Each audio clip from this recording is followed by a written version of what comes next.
오늘은 아말렉 전투 두 번째 시간을 갖고자 합니다. 아말렉 전투가 가지는 특징들이 있다고 지난 시간에 말씀드렸습니다. 그래서 두 가지 특징에 대해서 얘기했죠. 첫 번째가 잠깐 복습하자면 왜 아말렉이냐라는 질문을 가지고 말씀을 나눴죠. 왜 아말렉이죠? 아말렉은 하나님을 대적하는 세력을 대표한다고 했죠. 이해하셨죠? 그래서 여기 8절에 보면 이렇게 나와요. 그때 아말렉이 와서 이스라엘과 르비딤에서 싸우니라 이렇게 나와요. 그래서 아말렉이 이제 이스라엘을 쳐들어온 것처럼 되어 있지만 실제 싸움은 그게 아니라고 했죠. 아말렉이 이스라엘 백성들이 광야 여정 속에서 지나갈 때 이제 힘이 빠져 있는 가장 후미 그룹을 갖다가 공격해서 약탈을 했다고 했죠. 아주 비열하죠, 비열해. 이게 이제 아말렉의 특징이에요. 마귀가 가진 특징이죠.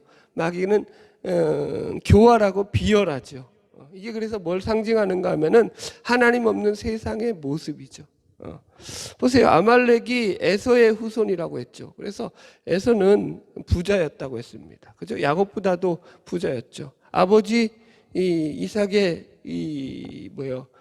유산을 다 물려받은 사람이 야곱이에요, 에서예요? 에서죠. 물질적으로는 에서가 훨씬 부자죠. 그래서 다윗 시대까지도 세일산에서 자리 잡고 살았던 자들이다라고 성경에 나와 있어요. 그래서 당장에 보면은 이 아말렉이 훨씬 더 좋아 보이더라는 거예요. 이게 우리 신앙에서 가장 큰 도전이 되는 싸움이 되더라는 거예요. 왜 아말렉이죠? 광야에서는 아말렉이 훨씬 더 강해 보이고 더 좋아 보이기 때문입니다. 여기에 넘어가지 말라는 거예요. 어떤 기록을 보면은 이 아말렉은 이때 아직까지 이제 이 철기 문화가 발달하지 않은 시절에도 벌써 자기들의 무기를 갖다가 그런 철기들로 수입해 가지고 싸울 만큼 그렇게 강력한 블레셋과 더불어서 강력한 그런 족속이었다, 이런 설도 있어요. 여튼 그렇다라는 거예요. 여러분 보세요. 아말렉이 쳐들어오는데 어떻게 쳐들어왔어요? 우리가 그들하고 싸움 걸어서 쳐들어와요. 그것들이 우리의 뒤를 갖다가 뒤꿈치를 붙잡는 식으로 싸움이 돼요. 후자죠, 후자. 아말렉이 가만히 있는데 쳐들어온다라는 거예요. 어떻게 해요? 하나님을 두려워하지 않는 모습으로, 하나님을 대적하면서도 세상에서 큰 소리치며 살아가는 모습으로 우리에게 쳐들어오더라는 거예요. 여러분, 마귀가 우리를 유혹하는 시험의 모습도 그와 같다라고 생각하면 돼요. 마귀가 우리를 시험할 때 여러분 이와 유사하게 시험을 하죠. 저들이 하나님을 모르지 않아요. 누구보다도 하나님을 잘 알죠. 그럼에도 전혀 하나님을 두려워하지 않고 하나님을 무시하는 모습을 보이면서 하나님을 믿는 사람들을 조롱하고 비웃으면서 공격을 합니다. 이 싸움을 잘해야 돼요. 여기에 속으시면 여러분 다 넘어지는 거예요. 이 아말렉이 그래서 제가 바벨론하고도 비슷하다고 설명했잖아요. 이스라엘 백성들이 바벨론의 포로로 끌려갔는데, 그죠? 자기들은 하나님을 믿는 백성이었는데, 그런데 자기들은 다 망해버렸는데, 이 우상을 섬기는 바벨론은 아주 그냥 휘황찬란한 문명과 문화가 발달된 그런 도시를 만들고 있더라는 거죠. 거기 속에서 이게 뭐냐라고 하는 탄식이 나오더라는 거죠. 우리가 하나님을 믿을 때 늘 조심해야 되는 게 세상의 것들로 우리를 마귀가 유혹할 때 거기에 시험 들거나 넘어지지 말아야 돼요. 그래서 요한계시록에도 보면은 결국 음녀 바벨론이 하나님의 심판을 받아 멸망을 받게 되는데, 그들이 심판을 받기 전까지는 어떤 모습이냐면 하나님 앞에서 세상에서도 그 권세를 가지고, 그죠? 그 세상의 왕들로 묘사되고 있죠. 군왕들로 묘사되고 있고, 또 권력을 가진 자들로 묘사되고 있고, 또 상인들로 묘사되죠. 그 부귀영화를 지고 있는 자들로, 사치스러움을 나타내는 자들로 묘사를 되죠. 멸망받기 전까지는 그들이 어떤 모습으로 세상을 득세하는 자들로서 성경이 묘사하고 있더라. 이걸 놓치면 안 돼요, 여러분들. 그래서 여러분들 늘 조심하셔야 돼요. 그만큼 여러분 이 말세가 되면은 미혹하는 자들이 그들이 가진 힘과 권력을 가지고 믿는 자들을 갖다가 넘어뜨리려고 하는 것을 우리가 조심하셔야 된다고요. 무슨 말인지 이해했으면 아멘. 네. 아말렉의 유혹을 여러분들 또 아말렉을 또 그러니까 옛날 목사님들 보면 전부 다 좀 답답한 게 뭐냐면 물론 그런 게 없는 건 아닌데 아말렉을 전부 다 그러니까 어떤 뭐라 그래요? 나에게 시험을 주는 어떤 뭐라고 표현해야 돼 이거 건강에 질병의 아말렉 물리쳐야 되고 뭐 하여튼 내가 이제 나의 성공을 막는 그런 아말렉 물리쳐야 되고 뭐 이런 식으로 적용을 많이 해요. 나의 문제를 일으키게 하는 아말렉 물리쳐야 돼. 물론 틀린 건 아닌데 여기서 말하는 아말렉의 본질은 그게 아니죠. 그죠? 하나님을 대적하는 세상, 하나님을 대적하는 세력을 대표하고 상징하는 것들이라는 걸 놓치면 안 돼요. 아멘. 예. 자, 두 번째 아말렉의 전투의 특징이 이스라엘 백성들이 직접 나가서 싸우는 전투였다라고 말했죠. 자, 여기 17장 9절로 10절 같이 읽어봅시다. 시작. 모세가 여호수아에게 이르되 우리를 위하여 사람들을 택하여 나가서 아말렉과 싸우라. 내일 내가 하나님의 지팡이를 손에 잡고 산 꼭대기에 서리라. 여호수아가 모세의 말대로 행하여 아말렉과 싸우고 모세와 아론과 훌은 산 꼭대기에 올라가서. 예, 이렇게 나와요. 그러니까 지금 이 싸움은 이전 싸움과 다르게 하나님께서 싸우시는 전쟁이 아니라 하나님이 그렇다고 싸움에 개입을 안 하신다는 개념이 아니라 하나님 물론 개입을 하시는데 실제적인 싸움은 누가 나가서 싸우라고 하겠어요? 이스라엘 백성들로 나가서 그들이 직접 무기를 들고 나가 싸워야 하는 전투로 나온다라는 거예요. 애굽에서 나오는 과정까지의 모든 싸움은 하나님께서 싸우셨죠. 그런데 이제 광야로 들어와서 애굽으로 나와서 광야 여정길에서의 싸워 나가는 백성들이 나가서 싸우는 싸움이다. 그래서 제가 이걸 구원론적인 관점에서 칭의와 성화의 싸움의 차이라고 했죠. 칭의의 싸움, 우리를 죄와 사망으로부터 건져내는 싸움은 누가 싸우시는 거예요? 하나님이 싸우시죠. 이해하셨죠? 하나님이 직접 다 이루셔요. 십자가는 우리가 지는 거예요? 하나님이 지시는 거예요? 하나님이 지시는 거죠. 그죠? 그런데 성화의 싸움은 누가 싸우는 거예요? 우리가 싸우는 거라고요. 우리가 나가서 싸워야 돼요. 이스라엘 백성들이 싸워야 되고 우리가 나가서 구원을 받아서 보세요. 구원을 받는 것으로 예수를 믿고 하나님의 자녀가 된 것으로 끝나는 게 아니라 성경은 시작이라고 얘기하고 있잖아요. 그걸 늘 틀리면 안 돼요. 늘 중요한 게 그 부분이에요. 여러분, 우리가 죄와 사망에서 하나님께서 우리를 건져내시고 하나님의 자녀를 삼으신 것으로 모든 일이 끝나는 게 아니에요. 자녀 삼고 그래서 우리가 바로 죽어서 천국 가면 끝나겠죠. 그런데 예수 믿었다고 바로 죽는 일이 생겨요, 안 생겨요? 혹 그런 사람들이 있죠. 물론 저기 병원에서 갑자기 이제 안 믿는 위급해가 저도 그런 적 많아요. 부목사 때 위급하게 이제 안 믿는 분이신데 구원은 시켜야겠고 그러니까 병원에서 이제 임종을 얼마 납두지 않고 가가지고 막 예수를 믿으셔야지만 됩니다 해가지고 복음을 전하고 그래서 영접 기도까지 마치고 그리고 임종하시고 천국에 보내드렸던 그런 경우들이 많아요. 물론 그런 케이스들이 드물게는 있지만 지금 성경에서 말하는 보편적인 구원론의 관점에서 볼 때 예수를 믿고 난 뒤에 우리는 신분은 예수의 하나님의 자녀가 되었지만 수준으로서는 아직 하나님의 자녀된 그런 수준으로는 아주 형편없는 수준인 거죠. 그래서 날마다 그 하나님의 자녀된 삶을 살아나가도록 하나님께서 우리를 훈련시키고 연단시킨다라는 게 성화라고 했습니다. 그래서 여러분 그 싸움이 있어야 돼요. 그래서 이 싸움은 우리가 직접 구원받은 백성다운 삶을 살아나가는 싸움이기 때문에 늘 이것을 우리 스스로 싸워나가야 하는 것입니다. 왜 이 성화의 싸움이 우리 스스로 싸워나가야 하느냐? 하나님께서 우리가 하나님의 자녀답게 자라나기를 원하시기 때문인 거예요. 하나님이 원하시는 싸움이라는 거예요. 여러분들, 하나님은 우리가 그 이름만 하나님의 자녀라는 이름을 걸어놓고 그렇게 그냥 이름만 가지고 살기를 원치 않으셔요. 무슨 이게 뭐라고 표현해야 돼요?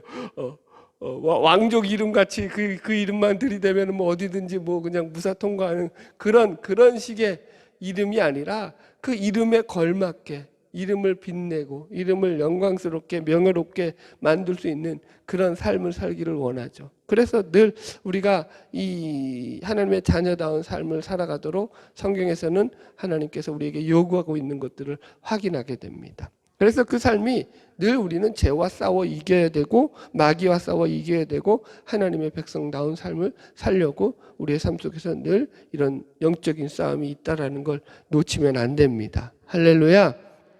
이해하셨죠? 이해하셨으면 아멘. 예.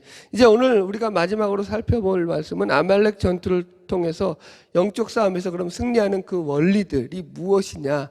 예, 승리하는 비결, 원리들에 대한 말씀들을 마지막으로 확인하려고 해요. 자, 우리 10절을 다시 읽으면서 이제 말씀 시작해 보겠습니다. 시작. 여호수아가 모세의 말대로 행하여 아말렉과 싸우고 모세와 아론과 훌은 산 꼭대기에 올라가서. 자, 보세요. 이 싸움을 보면은 이제 모세가 연합 작전을 피는 것을 알 수 있습니다. 아말렉과 싸우는데 보죠. 세 팀이 나누죠. 그죠? 세 팀, 크게 두 팀이죠. 세 팀이라고 하면 안 되겠고. 자, 연합전선이에요. 이 싸움의 연합전선이 펼쳐지는데, 첫째는 뭐예요? 여호수아를 중심으로 한, 그러니까 여호수아의 군대가 나가는 거죠. 그죠? 두 번째는 뭐죠? 모세를 중심으로 한, 아론과 훌이, 이제 산꼭대기로 올라가서 기도하죠. 두 부대로 나누어지죠, 여러분들. 그래서 이 두 부대가 한 팀으로 이루어서, 그러니까 한 팀은 직접 나가서 현장에서 싸우는, 그죠? 팀이 있고, 또 한 팀은 산꼭대기에 올라가서 기도하는 팀이 있더라는 거예요. 근데 이게 그냥 무작정, 그래서 우리가 여기서 배워야 될 게 무작정 기도만 해서 될 일도 아니고, 그렇다고 무작정 현장에 나가서 싸움만 해서도 될 일이 아니라는 거예요. 이 싸움이 영적 전투이기 때문에 철저하게 공동체적인 싸움이 필요하다라는 거예요. 각각의 맡은 역할이 각각의 주어진 역할대로 각각의 사람들이 그 역할에 맞는 싸움을 싸워 나가야 돼요, 여러분들. 자, 이걸 갖다가 제가 네 종류로 분리를 했거든요. 첫 번째는 이걸 좀 더 디테일하게 하면은 이렇게 나눕시다. 여기서 두 종류가 있고 여기서 두 종류가 있죠. 첫 번째가 이스라엘 군대죠. 군대로 합시다. 이스라엘 군대. 자, 이거를 여러분들 교회로도 적용을 할 수 있죠. 교회. 이 교회로 치면은 이 이스라엘 군대는 뭐라고 표현할 수 있냐면은 헌신자들, 교회의 헌신자들. 실질적으로 나가서 싸우는 그런 군사들이죠, 여러분들. 대단히 제일 중요한 역할이죠, 여러분들. 이들이 있어야지만 승리가 가능한 거죠. 나가서 싸우는 사람들이 있어야 되는 거예요. 두 번째는 뭐냐면은 여호수아죠, 여호수아.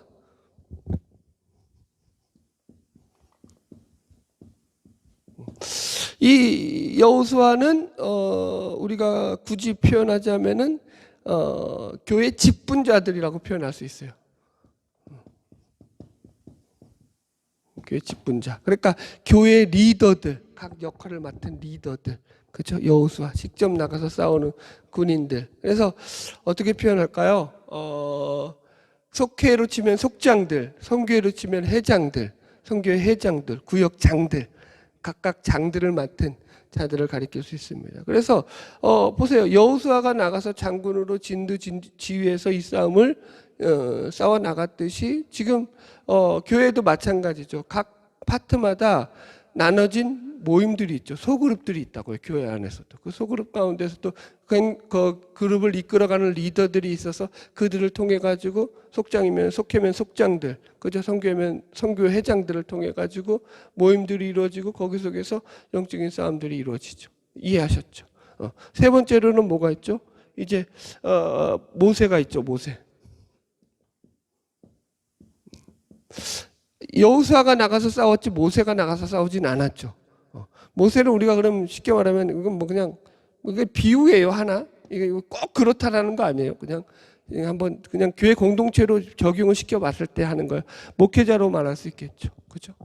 그래서 여기서 산 높은 곳에 올라가서 지금 기도하는 것이죠. 그래서 저는 목회자가 맡은 역할도 이와 같다고 생각해요. 교회에서 가장 목회자가 큰 역할은 하나님의 말씀을 증거하는 일하고 기도하는 이 두 가지죠. 초대교회 때에서도 이제 구제하는 일로 문제가 생겼을 때 12사도들이 어떻게 했다고요? 구제하는 일에 대해서 우리가 거기에서 빠져가지고 정신 놓는 게 온당치 않다. 그래가지고 7집사를 세우잖아요. 그래서 7집사들에게 그 행정적인 일은 다 맡기고 이 12사도들은 어떻게 했다고요? 기도와 말씀 전하는데 전무하니라 이렇게 나오죠. 이해하셨죠? 무슨 말인지. 목회자가 있어요. 세 번째는 또 누가 있죠? 네 번째 마지막 아론과 훌이 등장하죠.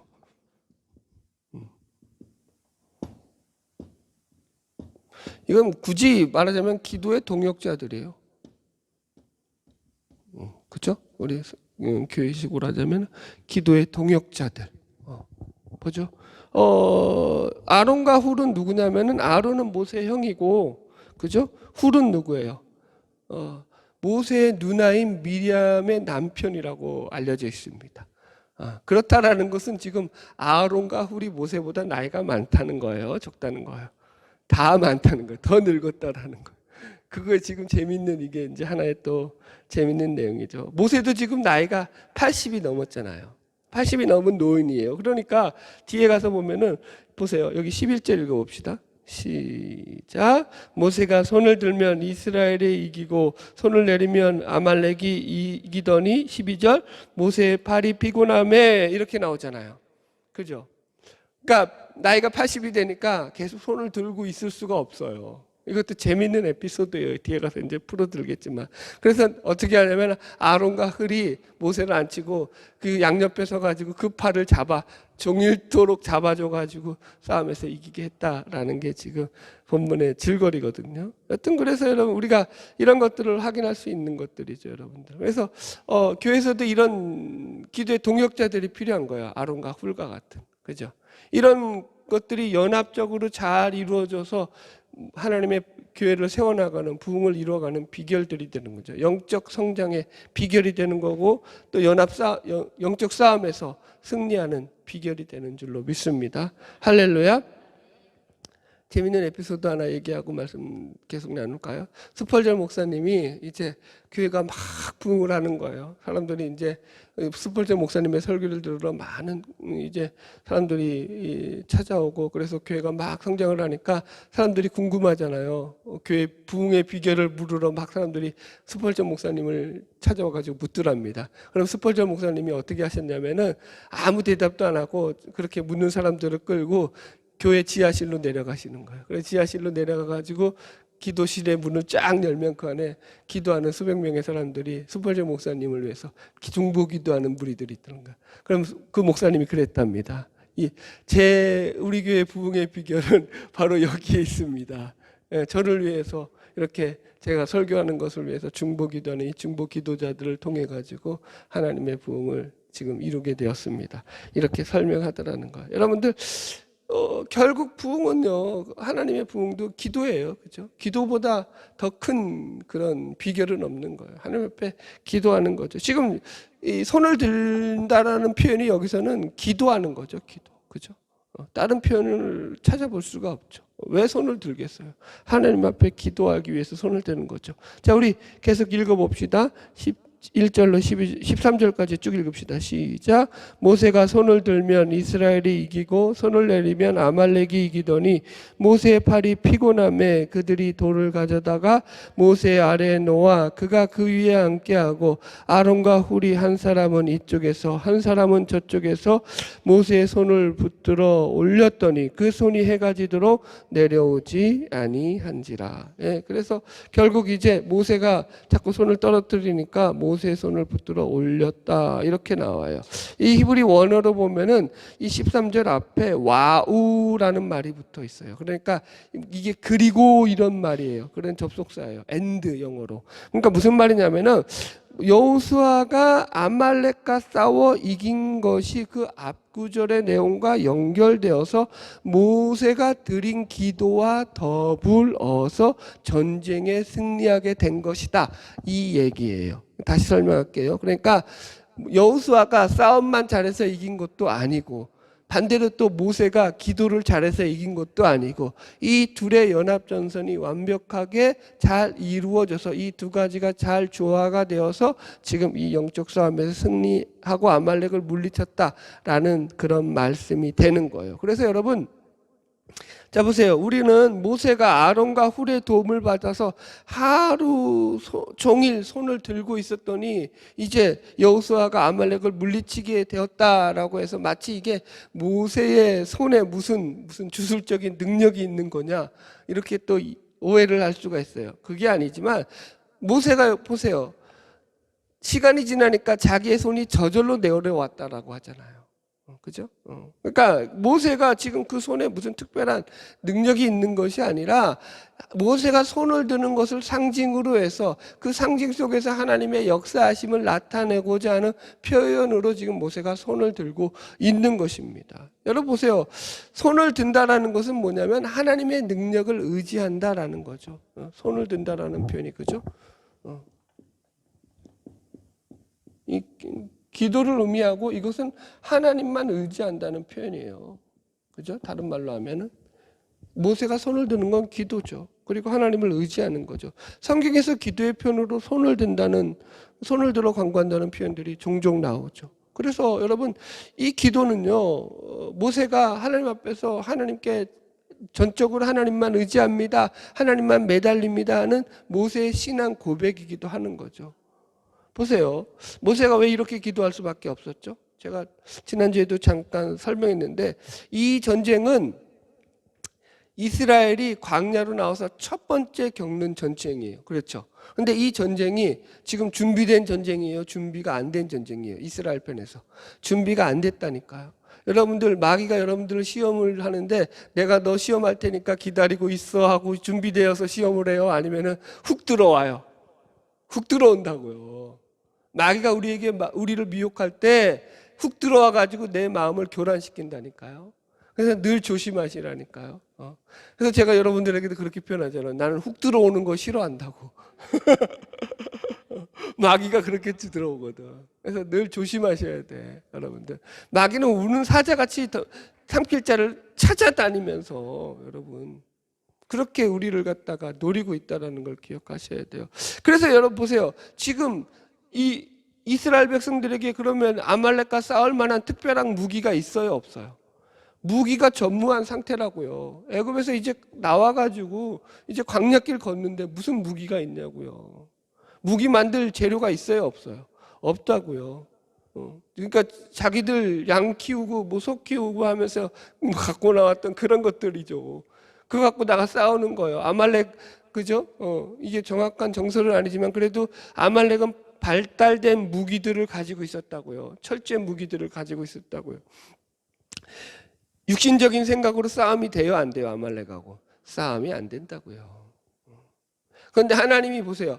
자꾸 성경에서 그러니까 이런 것들이 너무 우리가 오버하지 않는 게 뭐냐면, 하나님께서 모세에게 이렇게 말씀하셨다고 그러면은, 너는 올라가서 기도하고 여호수아로 나가서 싸우라고 했다 그러면은 모세가 하나님의 뜻에 순종해서 그렇게 했다고 써여 있어야 되잖아요, 성경에서.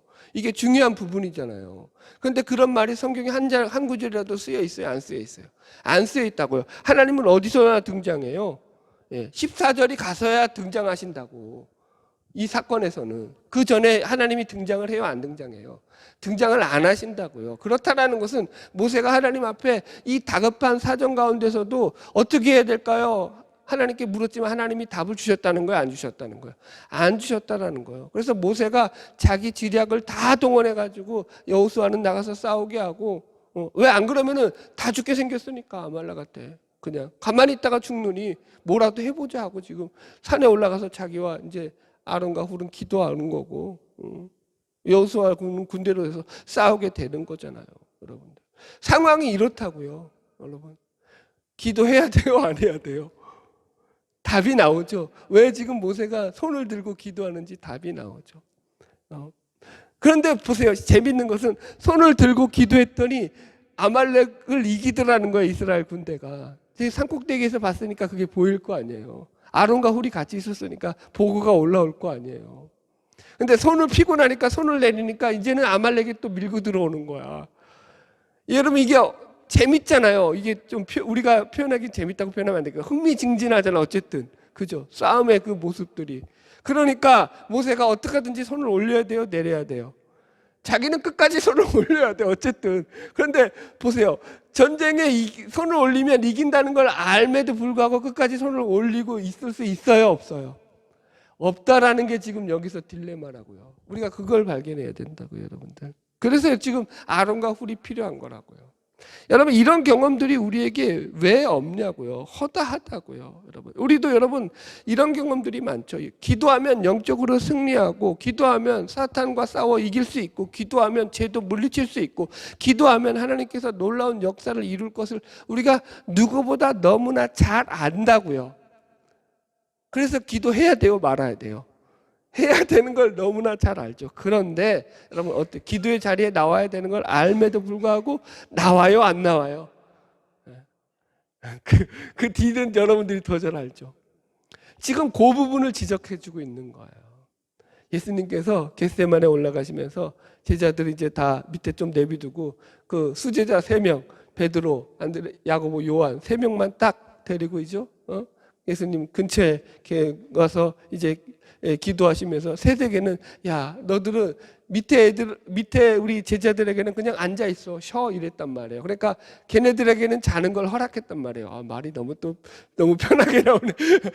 밑에 12제자들 나머지 제자들은 그냥 앉아서 쉬라고 했단 말이에요. 그런데 베드로와 야고보 요한에게는 어떻게 하셨다고요? 야 내가 죽게 되어서 지금 마음이 죽게 되었으니 근심해가지고 지금 가득 죽을 정도로 지금 괴로우니까 나를 위해서 너희들 자지 말고 깨어서 좀 같이 있어라. 그렇게 얘기해요. 나와 같이 깨어 있자 이렇게 얘기한다고요. 나와 같이 깨어 있자라는 건 예수님처럼 기도 같이 하자는 얘기잖아요. 그죠? 나와 같이 깨어 있어라 이런다고요. 나와 같이 깨어서 그냥 눈만 부릅뜨고 있으라는 거예요. 기도하라는 얘기예요. 그 또 깨어 있으라니까 그냥 눈만 부릅뜨고 있어. 그 얘기 아니라고. 같이 나와 같은 행동을 하라는 거예요. 그런데 그때 어떻게 해요? 예수님이 1시간 기도하고 나서 와보니까 이것들이 졸고 있네. 아유, 주여 용서하소서. 내가 천국 가서 사과하겠습니다. 베드로와 야고보와 요한이 졸고 있으니까 예수님께서 야 이것들아 내가 깨어있으라고 하지 않았느냐? 한시도 못 깨어있냐? 내가 지금 이때가 얼마나 중요하면 니들한테 깨어있으라고 그렇게 신신당부했는데 아이고 마음은 원이로되 육신이 약하구나. 그렇게 하시면서 예수님이 탄식을 하시죠. 바로 요 모습이라고요. 기도해야 되는 걸 알죠. 그런데 그것을 실천으로 옮기는 것은 다른 영역이라고요. 그래서 열심히 기도하시라고요. 여러분 기도의 자리에서는 여러분들 우리가 실패하지 않도록 노력해야 되고 몸부림쳐야 되는 거예요. 우리 신앙에서 기도만큼 큰 역할을 감당하는 건 없습니다. 그래서 어쨌든 간에 지금 모세의 이 처사가 지혜로운 게 뭐냐면 혼자서 안 될 줄 아니까 아론과 훌을 불렀던 것이고, 그래서 같은 기도의 중보 도우미로서 세웠다고요. 마찬가지예요. 우리도 기도의 중보자들이 있어야 돼요. 같은 기도의 동역자들이 있어야 돼요. 제가 늘 얘기하잖아요. 저 혼자 이렇게 매일 저녁 기도회를 했을까요? 못했을까요? 뭘 또 못해. 한다 그래야지. 아이, 할 수 있지. 왜 나를 왜 만만히 보는 거야? 나 할 수 있어. 진짜 그건 내가 대팔 얘기고 그래도 섭하잖아. 못한다 그러면 섭하지. 왜 못해? 하지. 내가 근데 실제로는 어렵죠. 혼자서 하면 어려워요. 이해하셨죠? 그래서 교회 공동체를 만들었어요. 그래서 공동체를 만들었다고요. 같이 가게 한다고요. 함께 가게 한다고요. 같이 마음을 나누게 한다고요. 같이 세우게 한다고요. 그래서 기도의 동역자들이 중요한 거예요.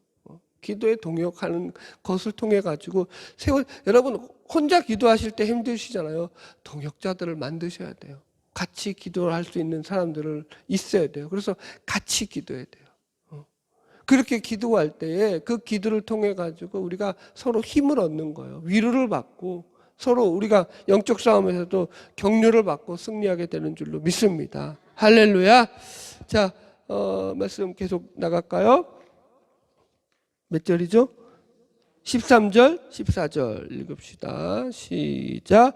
여호수아가 칼날로 아말렉과 그 백성을 쳐서 무찌르니라. 14절.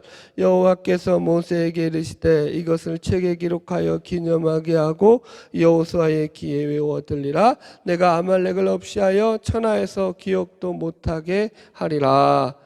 예, 뭐 여기까지 봅시다. 일단 그러니까 여기서 이 교훈이 뭐냐면 하나님께서 이것을 통해 가지고 이스라엘 백성들에게 가르치고 싶었다는 거. 이것을 책에 기록하여 기념하고 여호와의 귀에 외워 들려라. 그러니까 이것은 기억해서 외워야 될 일이라는 거예요. 너희들이 이렇게 싸우는 것들이 너희들이 영적 싸움에서 승리하는 중요한 비결임을 너희들 스스로 깨달아 몸으로 체험하고 체득하고 알았으니까 앞으로 이 믿음 생활에서 승리하는 자들이 되어라, 이 얘기잖아요. 그죠?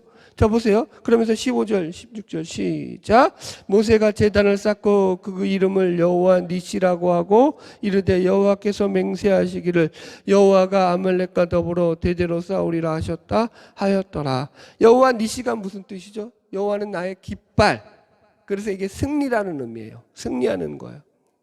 승리를 그러니까 누가 주셨다는 거예요? 궁극적으로는 하나님이 주셨다는 거예요.